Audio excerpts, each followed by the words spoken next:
Hey there, I'm Lee Ullman here with some big news from the National Young Farmers Coalition. We're partnering with Heritage Radio Network on a special season of The Farm Report. It's all about what's happening with the Farm Bill and how it impacts farmers and eaters. I am growing diversified vegetables on land that's been in our family for 150 years. And so with the pandemic, gentrification, property values going up, we had to sell the land and we lost it. Join us as we uncover the untold stories behind this massive piece of legislation that shapes how we grow our food, what we eat, and so much more. The problems we have had, those are things that come from earlier Farm Bill and USDA policy, right? Like Earl Butts, get big or get out. You know, it's my responsibility to know not only what I'm eating, but then like how that all came to be.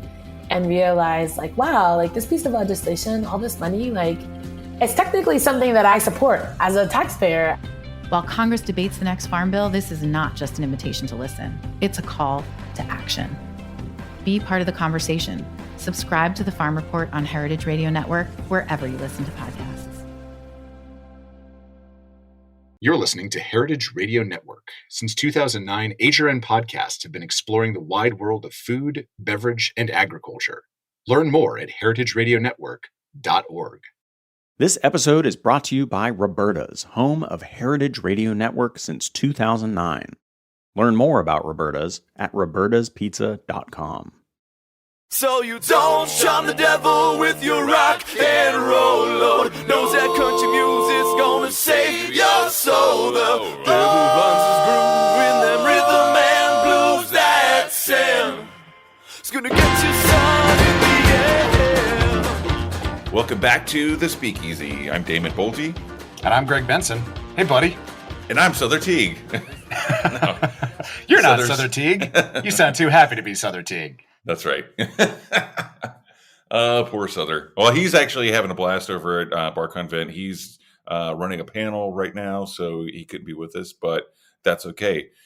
And you know, I'm bummed that I'm not there this year. It fell as it often does on my birthday weekend, and I've got my twin brother.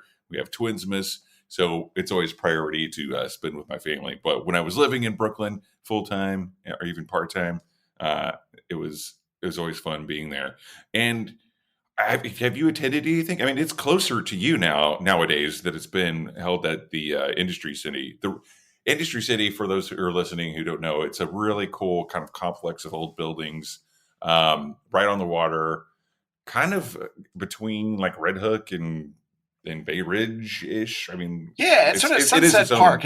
It's very close to Greenwood Cemetery, if that means anything to anyone geographically. But the point is, it's close to me, which is very nice because living in South Brooklyn, very few things are. And it's been wild. I've been to a couple of the parties. I haven't been to any of the seminars yet. But honestly, the best part of this is the best part of like Tales or 50 Best or any major bartending festival, which is that you get to see so many people in one place that you usually have to travel to them to see. It's like a class reunion basically, which is always a ton of fun. Yeah, and New York City makes it easy for people internationally to do so. I think New Orleans typically, if you're coming from Europe, I think you have to stop in New York anyway, or wherever it might be. I mean, Portland's kind of easy, I think, on an international level, but of course, New York City is the center of the universe, so exactly it makes sense to have something there. I mean, did you ever go to the Manhattan Cocktail Classic? I never went to the Manhattan Cocktail Classic. I think that might have been a little bit before my time, actually. Yeah, man, that was a real blast. It only lasted for about, I think, 5 years or something like that, but they had the big like black tie gala at the New York Public Library. It was just a crazy party and so much fun. Of course, all the seminars and kind of like bar kind of mashup parties and all the stuff that we do at these different events. But the gala was so much fun, and being in Manhattan at the public library, it's like felt like you were like in a movie. But this is the Brooklyn version of that, right? It's like way cooler, way more hip. Exactly. We've been having parties all week at my bar at Grand Army, and there's some really fun stuff. Like tonight, we're having the William Grant after party there, which that bar's not big enough for that many people. If you've been to that party at Tails, it's like that's a big one too. But yeah, there's going to be a really long line for that bathroom tonight. That fun, wonderful, God. Sparkly bathroom you all have. The one restroom. But it is fun. Once you get in there, you're like, oh, this is worth the wait. Exactly. Yeah. So there's a lot like to me, what's happening these days at these different events is that we have so much more. There's so much more beyond. I always say thinking outside the glass, right? And it's not necessarily so much about the history of this one cocktail or this technique. It's blossomed into like a bigger, richer kind of lifestyle awareness situation with our different seminars and parties, and just like it's I dare I say it's almost like it's like turning into like some sort of like Burning Man of sorts, like where it's like there's more than just like tripping and watching a bar burn to the ground or whatever. I don't know. It's just like there's so much cool stuff happening in the world of the bar. We've been talking a lot about that over the past few years, especially I think COVID started really making us think about the bar in a different way since we couldn't be in the bar. And so there's been a lot more seminars and education on what happens not only with the bartenders, but with us as people and as friends and community. And so on that note, I mean, I think what's really great is we're having one of our favorite people back to the studio, and we're going to be talking about the education at BCB. We're going to be talking about a new book. I wasn't there for the party the other night, I believe it was, for Saved by the Bellini, which is so freaking on brand for our guest today. Just a really fun and creative person. Welcome back to the studio, John DeBerry. Thank you. This is a very nice introduction. When I got your last book, I was thumbing through it and I was just like, man, of course, like this is not only is the bar world changing, like with, we don't all wear vests and ties anymore, or not, at least not all of us are required to, you don't have to have one to get through the door, getting behind the bar, but the books are just becoming more and more fun and it's more playful. And it reminds me a lot of the 90s, like my first cocktail book, which was called Sex on the Beach and Other Wild Drinks. And it was like all day glow neon, and like every drink had some sort of colored liqueur in it. And do you still have that? Yeah, absolutely. In fact, I went over to oh my God, yes, absolutely.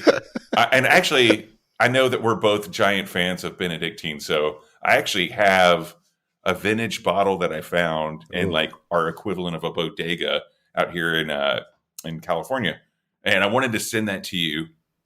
But I'll put that book in there for you to check out. I was actually at Brian Miller's place, like, I don't know, 10 to 12 years ago. It was maybe it was like 2010 or 11. And he was letting me borrow the Harry Johnson's Bartender's Guide for Hotels and Restaurants from like 1900, right? And it was really awesome to borrow that book from him because I was doing consultation for Stumptown Coffee, and I was doing this whole training program based on bartending for baristas.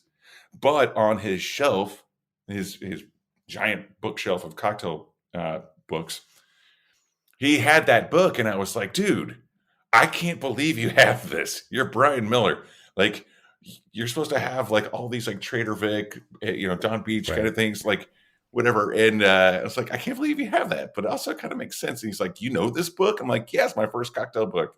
So it's kind of a funny thing, but it has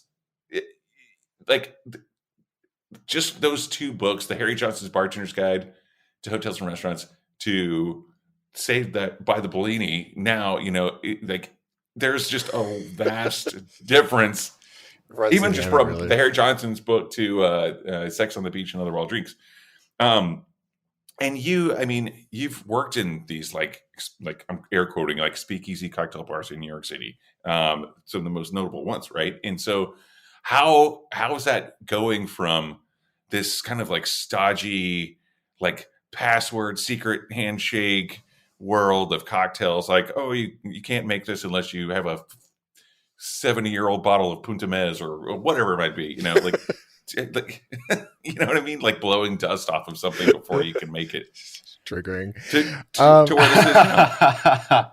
I mean, I think the reason why I'm able to be so, I don't know, I guess the irreverent might be the word, is because I was that guy. Like I was, not for very long, but like in my very early career, I thought it was kind of my job to make sure everyone knew the right way to drink things. Right. And so you'd order a drink from me, and if it wasn't the kind of drink that I thought you should drink, I would like let you know. And that got old really fast, actually. So, it kind of is like a little bit of almost like a like reparations for being that guy who like you'd go into PDT, someone would be like, hey, can I get like a whiskey and ginger? And I'd spend like 5 minutes being like, that's a bad idea. Instead of just being like, whatever, here's your drink. I don't care. Right. Like, are you happy with it? Do you think this is delicious?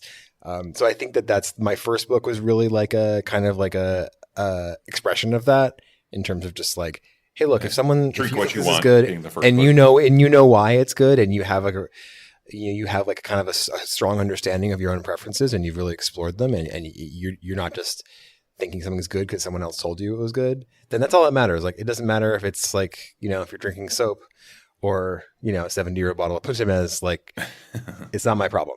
And then I think Saved by the Bellini is just like a further like quadrupling down on that, where it's just like, how can this just be as like silly and like joyful and frivolous as possible while still kind of under the hood being a quote, like, you know, real cocktail book where there's drinks that if you took them out of context and gave them different names would end up on, you know, any cocktail program in any, you know, 50 best bar kind of place. So, so yeah, I think it's basically the reason why I do these kinds of things is because I am like, you know, kind of like rehabilitating myself more than anybody else.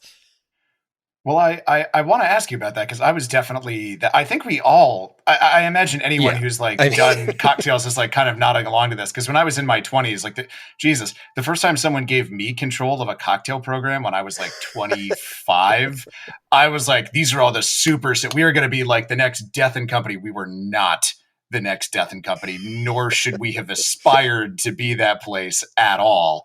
And I think it's funny to watch people relax as they get older. Right. And I wanted to know if you felt that was true, but it also kind of seems like the industry as a whole is like, now that it's entering a more sort of mature phase of the quote unquote cocktail renaissance, if you think it's also starting to relax a little bit.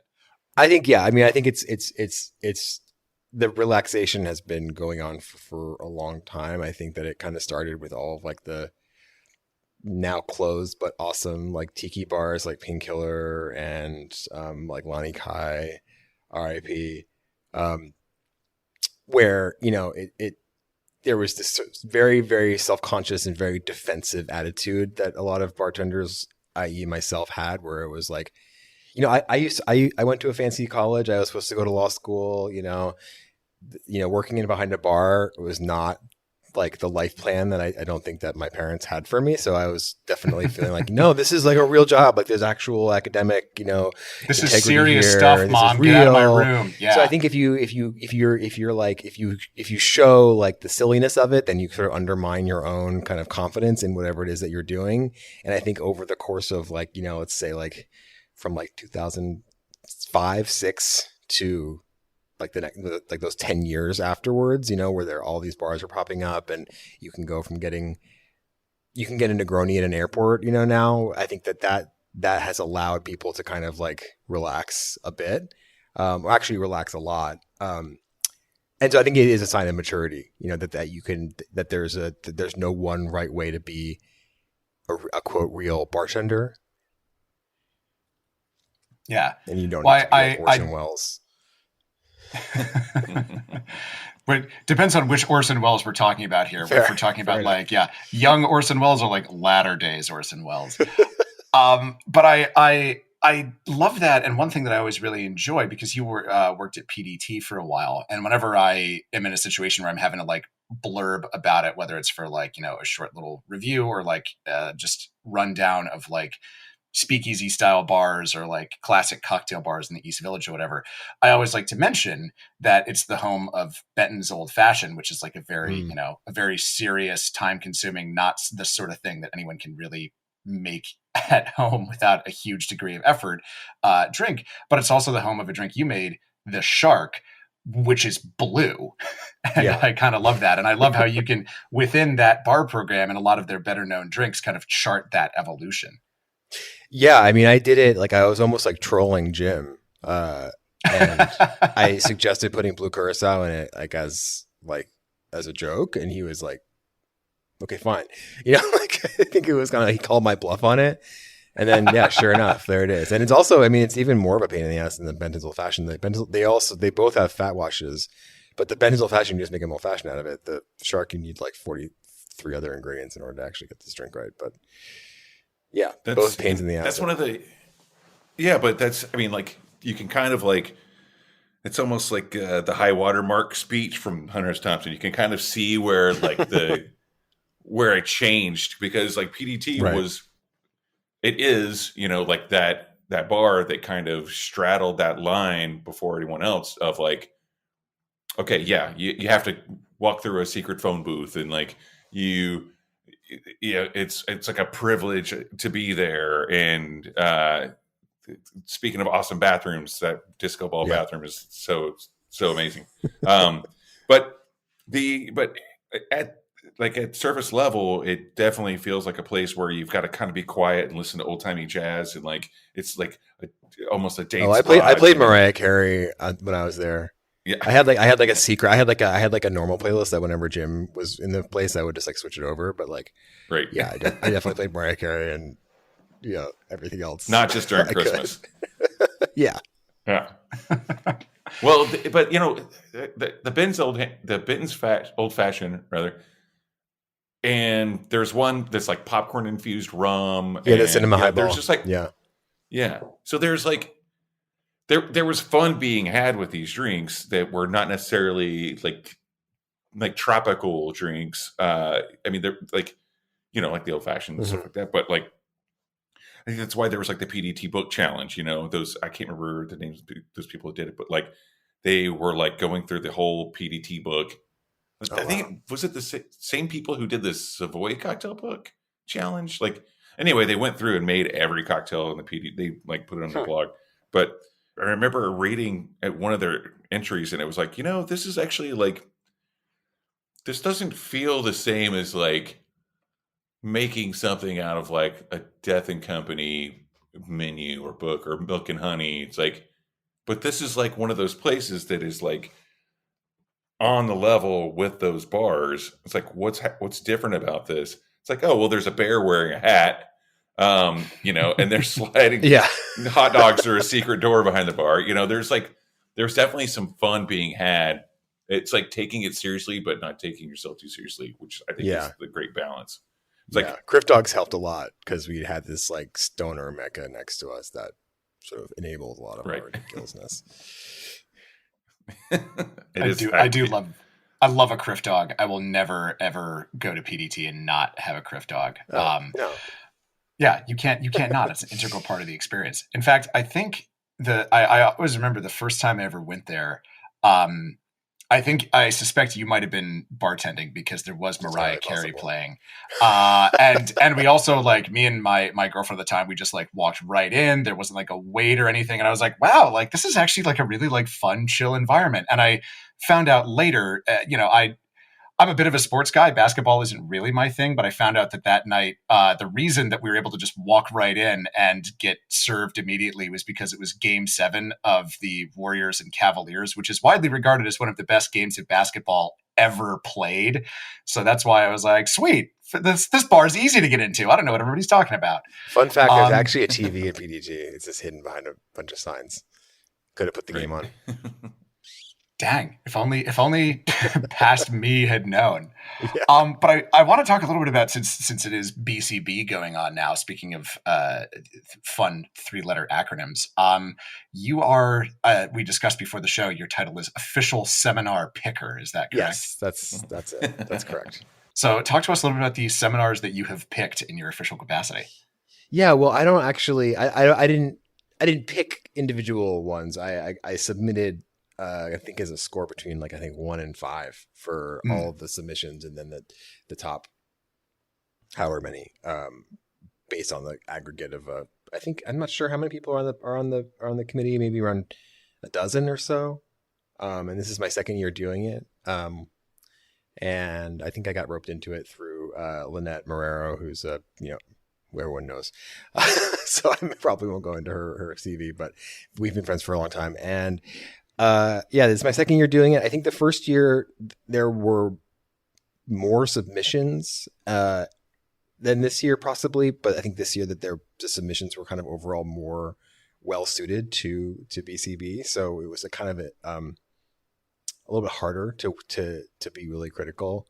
I think I kind of judge people really harshly because I'm just secretly a little mean.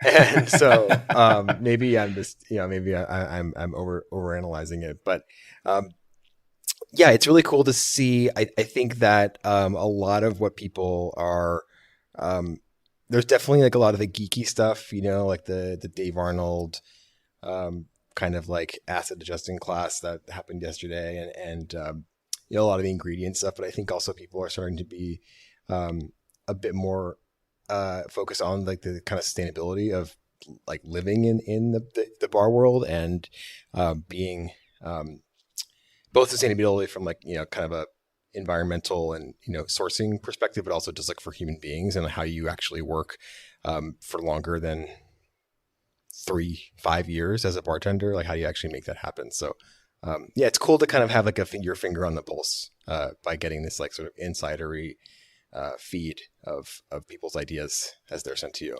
Yeah. I mean, that was one of the reasons I wanted to ask you this question is sort of what is you have a 30,000 foot view of kind of the feel of the industry. And we talk a lot on this show, and there's a lot of hay made very publicly about moving towards sustainability and, providing better, really focusing on people's mental health, because Lord knows this is a industry that neglected that for a very long time.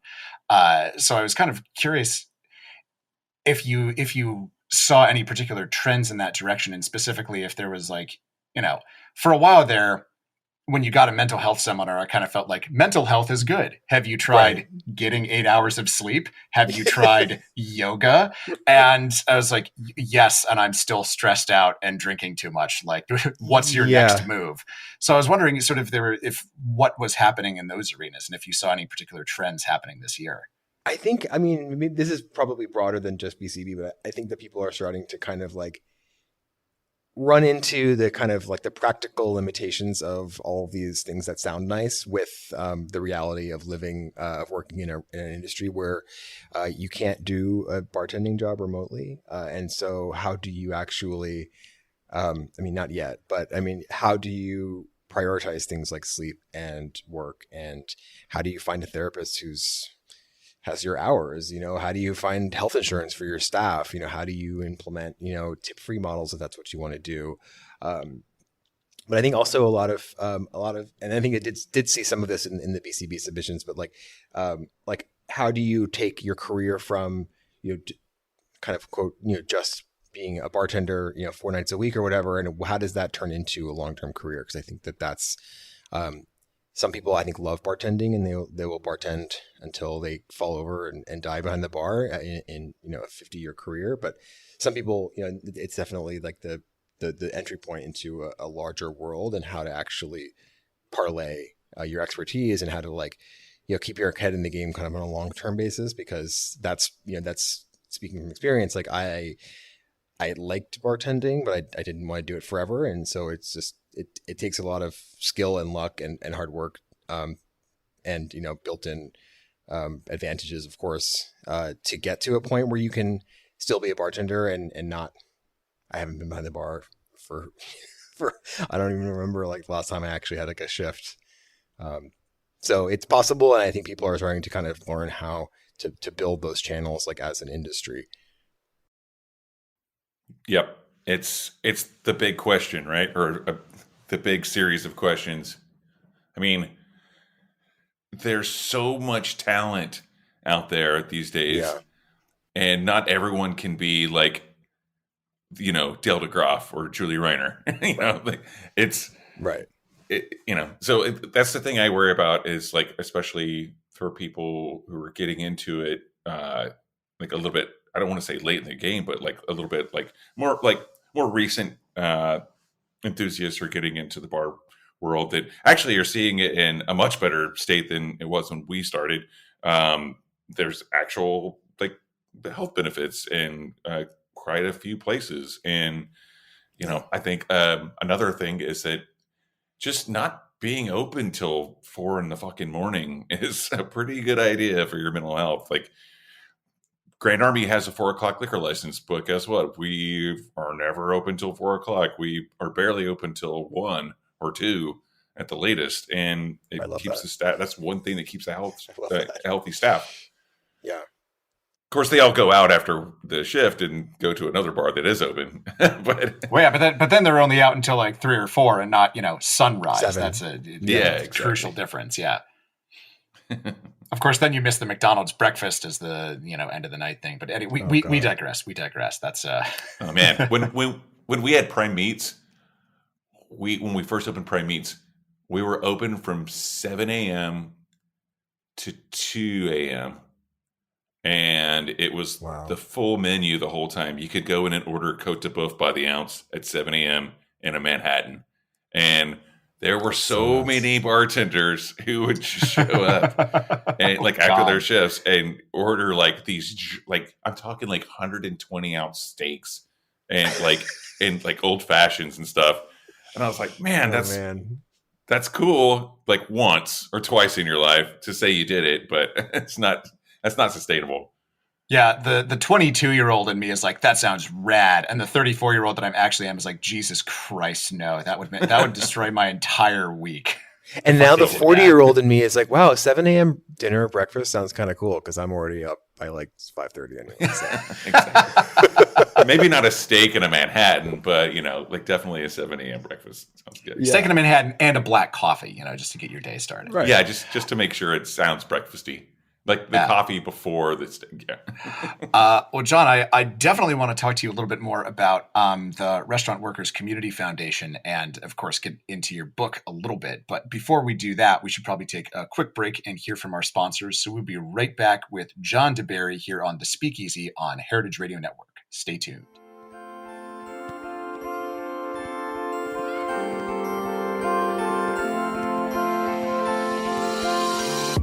This episode is brought to you by Roberta's, home of Heritage Radio Network. Roberta's was founded in Bushwick in 2008 and has become one of the most iconic restaurants in the country. HRN made its home inside of Roberta's in 2009, and together they have become part of the DIY fabric of the neighborhood. Roberta's is open for lunch and dinner 7 days a week and serves much more than just the famous wood-fired pizzas. Their team dreams up new salads, pastas, and sandwiches on the regular. Roberta's Tiki Bar is alive and well in the back garden, serving up frozen drinks in the summer and hot toddies in the winter. Stop by the bakery and takeout spot next door for fresh breads, sticky buns, and pizzas to go. But Roberta's also extends beyond Bushwick, with multiple locations in New York City, Long Island, and Los Angeles. You can also find their frozen pies in grocery stores around the country. The spirit of Roberta's, like Heritage Radio Network, is everywhere. Here's to many more years of pizza-powered radio. Learn more about Roberta's at robertaspizza.com. And we are back. You're listening to The Speakeasy on Heritage Radio Network. And in the studio today, we have our friend John DeBerry, which we were just talking about some current things going on with BCB and kind of the bartending world at large. And one major thing that is happening currently is that you just released your second book. The first book called Drink What You Want. Great book. Definitely go check that out if you haven't seen it yet. That copy is, after a while, John, I mean, I have so many fucking cocktail books that I'm like, I have to be really selective of which ones I keep out, out on display. I mean, most of them are back we've got these bookshelves at Grand Army. So there's tons of books there. And I'm talking I've been collecting cocktail books since I was 12 years old. And so I've got a bunch, which is kind of a weird thing to hear. A lot of people think that's weird when I say that, but Sex on the Beach and Other Wild Drinks was that book that I saw at Sam Goody, or I can't remember where, Tower. Oh yeah. Sam Goody. Wow. Anyway, it was I was like, this looks fun. And it looks like something that maybe I won't get in trouble for buying. I thought you had to have an ID to buy a cocktail book. I don't know. It's one of those things. You don't actually. Yeah. You don't. Funny. Yeah. So I started doing that. But anyhow, it's one of those books that I have about 8 to 10 cocktail books that are kind of in my kitchen at home that are just kind of there for references. And that's one of my favorite ones for when people come over. I'm like, oh yeah, thank you for making that happen, because I show it to people and it's, most of my friends are they're, whether we're friends because they're well versed in good cocktails and good food, or maybe it's because we are friends that they are now. I don't want to take credit for that, but it's, so it's one of those books where if I have people over and they're if we have a cookout or something, I'll show that book to them. If they're yeah, I drink every once in a while martini or Manhattan or old fashioned. I'm like, well, check this book out. You need to. This is a good reference for feeling free to order something there, because there's a whole beautiful world of drinks out there. And on that note, the new book, Saved by the Bellini, is you just nailed the 90s fashion revival thread. It's so hard with this one. And it's super fun. I mean, actually the artwork, the covers, awesome. It's super fun. You've got I think it's a cocktail with a sweater on, drinking it's like the Zach Morris phone. Yeah. I can't take credit for that. That's my illustrator, Clara Kirkpatrick, who so cool. I didn't give her. I mean, maybe there was some more behind the scenes, but the very, very kind of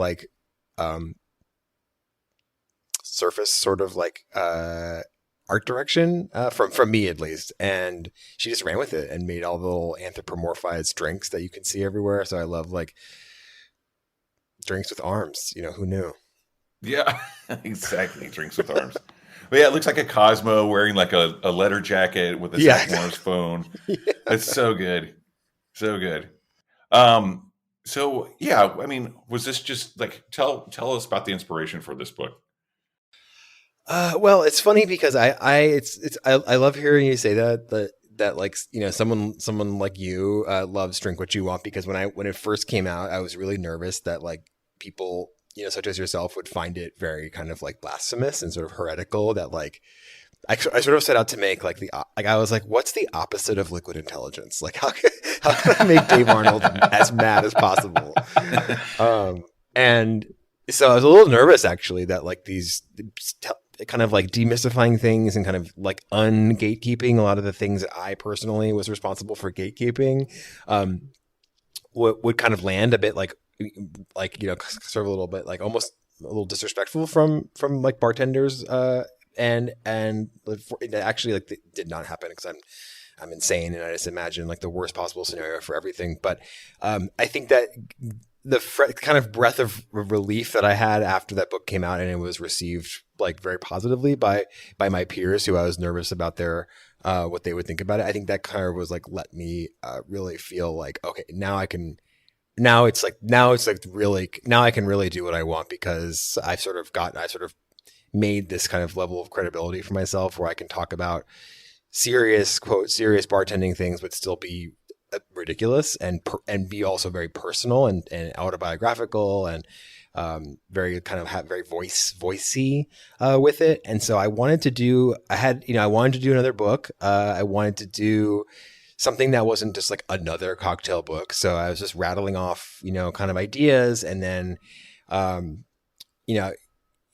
Say by the Bellini actually was the title. Drink What You Want came very late into the process. It was almost the last thing we figured out. And Say by the Bellini was like the first thing. And then once you have a title like that, the book basically writes itself. So it's like, you have 90s, you make a Say by the Bellini, and then you just need to find 60 or so other pop culture references that you can make drinks based around, and then you basically have a book. So the book itself came about just almost like it was so painless for me actually, because I just knew exactly what I was going to write. And so I love the 90s as just like a person who lived it. It was like kind of the year, like to me, I feel like the 90s were sort of like the adolescence of our culture in a way, and that like the internet was kind of seeping into our lives, and sort of the way that we kind of act now is kind of formulated in the 90s. So it was very kind of like pivotal. And then also like for me personally, I entered it as like a child, and then I exited it and I was like basically in college. So it was like that was mirrored in like the broader world that I was living in and within myself personally. So it just felt like a very kind of poignant and salient thing to write about. And to me, it's like I actually just wanted to write a book about the 90s first, and then okay, yeah, sure, here are some cocktail recipes. And so I really my goal was to write something that was almost like not necessarily like a reference or like an encyclopedia of the 90s, but just like I wanted it to be an interesting book that people wanted to read. And then also here's like a Fruity Pebbles cocktail. I really want to ask you what it sounds like you're very all in on this whole 90s revival that's happening. I have some weird mixed feelings about it, but also I just want to ask, like, because some of the stuff that's coming back, I see bucket hats now, and I'm like, didn't we learn our lesson the last time around? But some of the other stuff is fun, like the Robert Pattinson Batman movie that came out last year used a Nirvana song at a pretty pivotal moment, and then all of a sudden, Nevermind was trending again for the first time, and and it was a good use of the music. I mean, I used to listen to like Nevermind while like in fourth grade, like running around playing tag at like birthday parties. Like it's just really strange. Like, yeah, I know. It's weird. It's weird to see like the kids into grunge again. I'm just like, oh, okay. Like, and also it's like nice. I'm like, I already know how to travel at this speed. This is cool. I'm cool again. Briefly. Yeah. Well, I wonder how much of the fashion is actually being paired up with the music. That's my big thing. So like I get like crop tops and like wide leg jeans and bucket hats and all that stuff. Because yes, we all did that. But then I'm like, are they listening to like grunge, and like are they listening to like, do they have like Six Underground on a cassette tape? Ooh. Like is there like what are they listening to? But also I'm a 70s throwback dude. So like I can't be like I can't talk shit on like anyone who's like wasn't around in the 90s. Like I wasn't around in the 70s. I was born in 81. So like when Nirvana like Nevermind came out in 91, I was 10 years old. It hit at the perfect time for me. Yeah. And then Weezer came out like a couple years later or whatever, and it was like, but then on TV there was still like Saved by the Bell and like all like the really wonderful like shitty like One Tree Hill and like all those shit. There's a lot going on. Raves. I went to so many fucking raves. I wanted to go to raves so badly. I was so excited to go to raves when I was younger. Yeah, me too. I went to Twilight, snuck into Twilo when I was like 18. Congratulations. Oh my God. If you're old enough to know what Twilo is.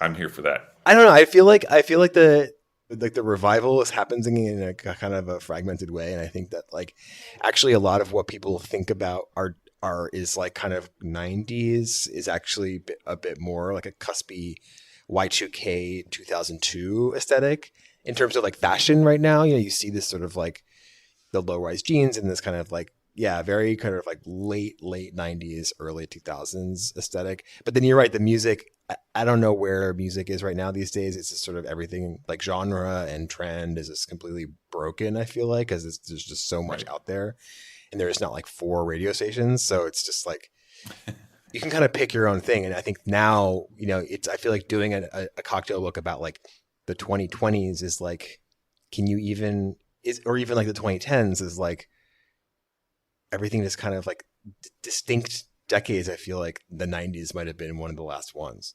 Robert Simonson just put out his book about like the modern cocktail renaissance, right?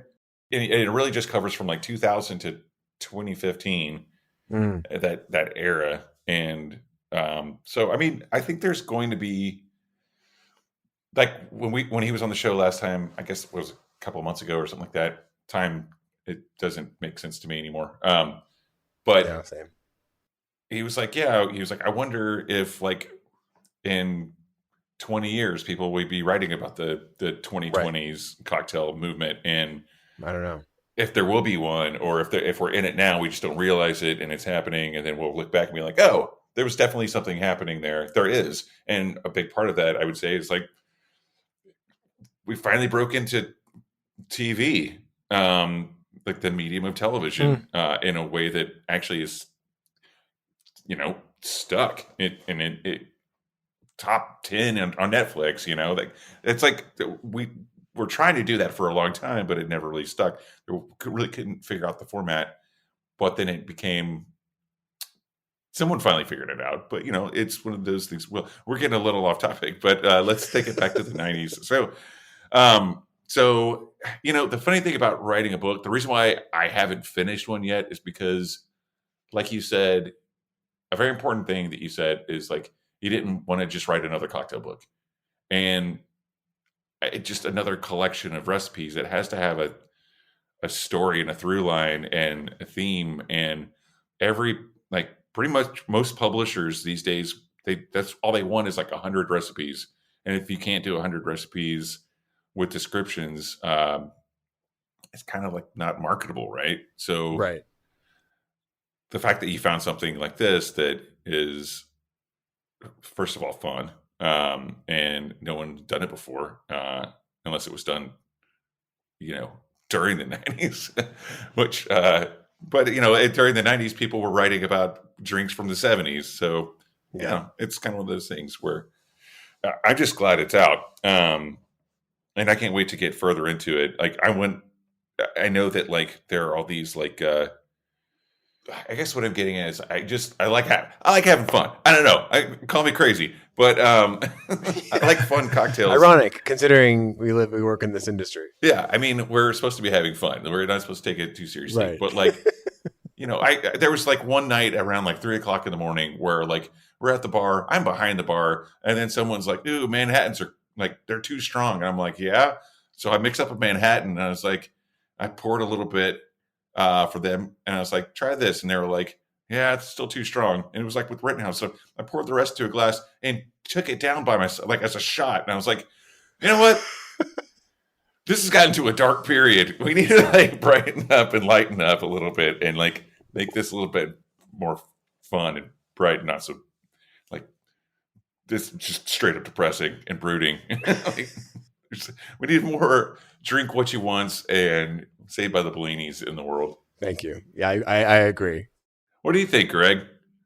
I mean, I completely agree. I think that we, I love that we are moving in the direction of fun. And I actually wanted to ask you, John, I was going to ask like if you had a favorite 90s reference in the book, but I'm going to rephrase my question. I'm going to ask if there is a reference, and I feel like the answer is going to be yes. Is there a reference where you were like, oh man, this is a real stretch to like move this bit of 90s nostalgia and smush it against this cocktail recipe, but damn it, I'm going to see if I can get away with it. Was there one of those? Yeah, kind of.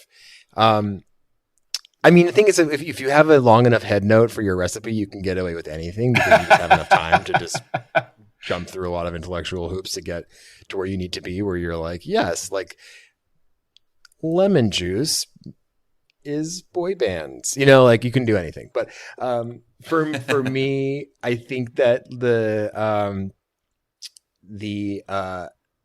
coolest thing that probably like I would say does not have like the most insanely strong connection to the source material is this like date infused dark and stormy riff that I did, and it's called like Dark and Datey, and so it's D&D. And you'd think that this would be a reference to Dungeons and Dragons, which it could very well be, because I do play Dungeons and Dragons and I have since the 90s, but that D&D came out in like the 70s, so it's not, it doesn't really work as a 90s reference, but it's actually a reference to Melrose Place.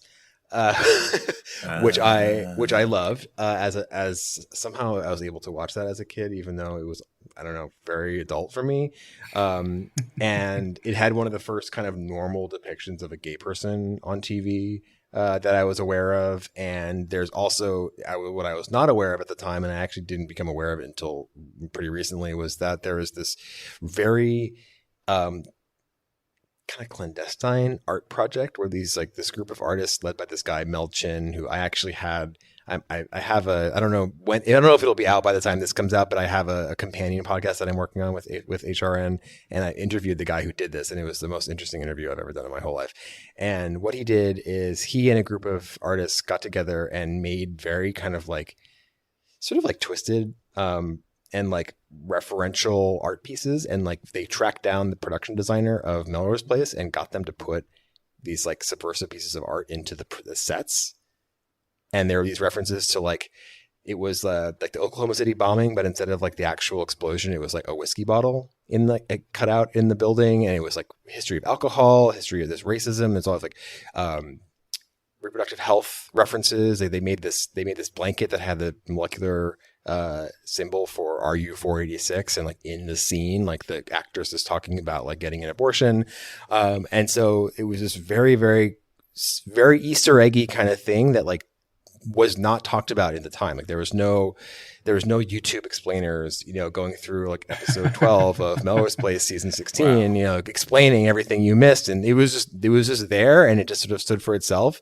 And in the show, the Heather Locklear's character owns an ad agency called D&D. And in the show, the ad agency takes on the museum that was sponsoring the real life art project as a client in the show. So it became this whole fourth wall self-referential like Ouroboros thing.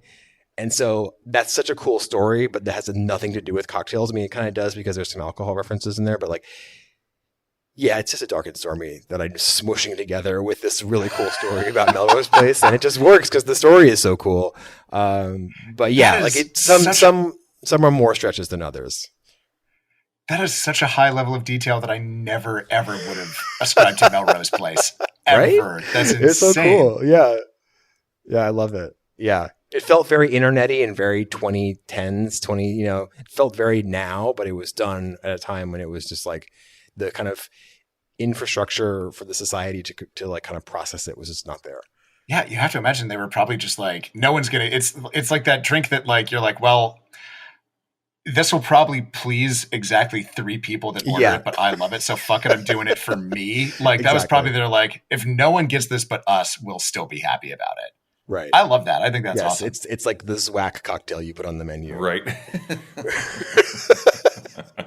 You know what that just reminded me of? Not Zwack, but the story about D&D. It's like, do you have any references to subliminal messaging and animated Disney movies from the 90s? Oh, I don't. That'll be fun though. Like The Little Mermaid comes to mind. There's Good Teenagers Take Off Their Clothes. That's another one. There's like, there's a lot. That's the Aladdin one. Right. That's the next 90s book, I guess. Like you're going to have to do Saved by the, you're going to have to come up with another one. Another cool reference. Disney, please don't sue me. Well, just get it. Or I mean, at this point, you'll probably get a show on Disney Plus. I feel like everyone's going to get a streaming show for these now. You could just, be very meta about it. Fingers crossed. I love that. Yeah. So we're kind of running towards the end of the show. Greg, you wanted to talk about the RWCF, right? I did, especially now that the pandemic is over. I know that, in fact, you were one of our very first guests when we were all figuring out how to do this in the closet studio that I am still in. Different closet, same vibes. But we were all like, what the hell's going on? No one gets what's happening. Like, how are we going to survive these 2 weeks to flatten the curve? And I loved having you on because I really was inspired by watching you and everyone else behind the RWCF jump into action there, and really, really take charge. And I was really touched that you were willing to come on our goofy little program and let us signal boost you. And so I kind of want to know, now that we're back to whatever we're pretending normal is these days, what you were up to and how your mission has sort of evolved and changed, and where you to use the word that we all got sick of in 2020, where you have pivoted to and what you see happening next. Well, the funny thing about it is that actually Restaurant Workers Community Foundation was something that started in 2016. So we did not have any sort of imagination that there would be a global respiratory health crisis that we would have to respond to when we came up with the structure and the goals for this organization. And in many ways, where we are now, we're just back to where we were, basically, in terms of our mission, in terms of our I don't want to say, we've built so much, so it's not like we're back down, but it's basically we've sort of reemerged into the kind of steady state that was kind of existing before COVID really got going. So it feels like COVID, the 2 years of like really intense COVID work that we were doing was like this, like it was like a fever dream, and now we're kind of like, oh, this is just sort of like back in the trajectory that we had projected for ourselves back in 2017 when we were like putting together our budgets and all of our legal stuff. So it's great because we've built this network of organizations. And so just to back up a little bit, like Restaurant Workers Community Foundation is primarily a fundraising organization. And so that's what the word foundation, community foundation implies, is that, most foundations, think about like Mackenzie Scott or Ford Foundation, they just have a bunch of money they're sitting on, they give it away, and that's the primary thing that they do. Whereas community foundations, they raise money. So we've always been a fundraising operation first and foremost. And before COVID, we didn't really have the credibility to raise money. We apply for grants, and we did Negroni Week, and then we were definitely helped out by that a lot. But a lot of times we asked for money, and they'd be like, "You're great, but what have you done?" Like, we don't really have any track record to base our support of you on. And now we have 2 years of a very, very intense track record. We raised over $10 million. We've turned most of it around and given it out to organizations that were providing relief work and doing more systemic change. And now we actually have to start to learn how to be an organization that raises money proactively, because it just sort of fell into our lap during COVID. People were dying for something to give money to, and maybe dying is the wrong word, but like people were really like craving something, like, how do I help? I'm sitting at home, I can't go out to restaurants, I know people are really suffering. And then we get shouted out on, podcasts like this, or, our Dave Chang goes on Jimmy Kimmel and gives us a shout out, and we're seeing, tons of money flow in without us having to lift a finger, which is an amazing place to be. But now that people think that COVID is over, which it definitely is not, and they sort of moved on to the next exciting thing to give money to, how do you actually build a long-term fundraising operation? Because that's what our goal is. What I want to be able to do is to aggregate the financial power of workers in the industry and use it to support directly or support organizations that are actually doing the on-the-ground work of both making life better, day to day, but also working to like undo a lot of the structures in the industry that are directly responsible for why people are having had such bad time during COVID. You don't have paid leave, you don't have health insurance, you don't work, you don't get paid, you're no call, no show, you get fired. Like, minimum wage is still basically nothing at this point. $7.25 an hour federally, $2.13 if you get tips. It's higher in some places, but it's still really bad. And like we were talking about before, mental health, all these things, all these structural things had been going on for decades, if not centuries. And after, now that COVID's tore through everybody and upended the industry and sort of reorganized things, I think things are kind of worse, but a little better. But it's hard to really say if like we've emerged from the, intense COVID crisis in a way that's leaving people better off. I don't know. I mean, that's the question that we all are afraid of answering honestly into a live microphone, right? Like, did we actually take that opportunity to make anything better and make changes, or were we just so excited to get back to normal that we were like willing to kick some of our goals, or those, admittedly lofty goals, but very basic goals of like, paid sick leave down the road. Whether or not we were so eager to get back to the industry that we love and the people we love and the times that we love, that we were willing to like forestall those, Yeah. I mean, I think one thing at least I'm seeing just anecdotally is that a lot of places are more comfortable being closed. Like if you don't have the staff to be open 7 days a week, 12 hours a day, which was very normal pre-COVID. Maybe you're closed on Monday. Like maybe that's just great. Plenty of restaurants are just like, yeah, we're not open on Monday and Tuesday. Like deal with it. And that's not, and because before it was like you were like a loser if you weren't open 7 days a week. And it's just like, why are we killing ourselves so that we can make like $2,000 on a Monday? Yeah. Yeah. That's the big question. Yeah. I actually really respect, it's the restaurant that catered my wedding a couple months ago. They are closed on Sunday and Monday. And as much as I would love to go there on a Sunday or Monday, I'm just like, hell yeah, good for you. Yeah, exactly. And his staff, the owner's staff, is just, he has like such insane staff retention. I've been going to this place for 5 years, and I have only seen new hires. I've never seen anyone leave. Wow. And he really takes care of them, and so like, that's one of those things. It's like, you can take care of people in other ways than just, everyone should have health benefits, I believe, but also there's other ways. Like you said, that's probably the most simple ones, being comfortable with a day off. I wonder sometimes, like, there's been like days without an immigrant, kind of movements, and wonder what it'd be like if we did like a day without restaurants and bars. The world would bars probably and restaurants on strike. Yeah, we should go on strike. Go on strike for nationalized health insurance. That would be a good one, right? Maybe honestly, yes. Honestly, totally. Like, I'm dead serious, John. If you want to like talk after this about organizing something like that, let's fucking do it. Like, see how these people who are like, the people who play for the wrong team in the federal government, see how they like cooking their own meals for an entire day. Yeah, I think if only. Yeah, I think like I was gonna say, I'm probably gonna get like like the government's gonna come find me and like, you'll never hear from me again, like, for suggesting this. Like, the pillowcases over your head. Exactly. Damon, we lost you. Are you there? Getting a bad. I think your Wi-Fi is down, Damon. Oh boy. So it begins. Yeah.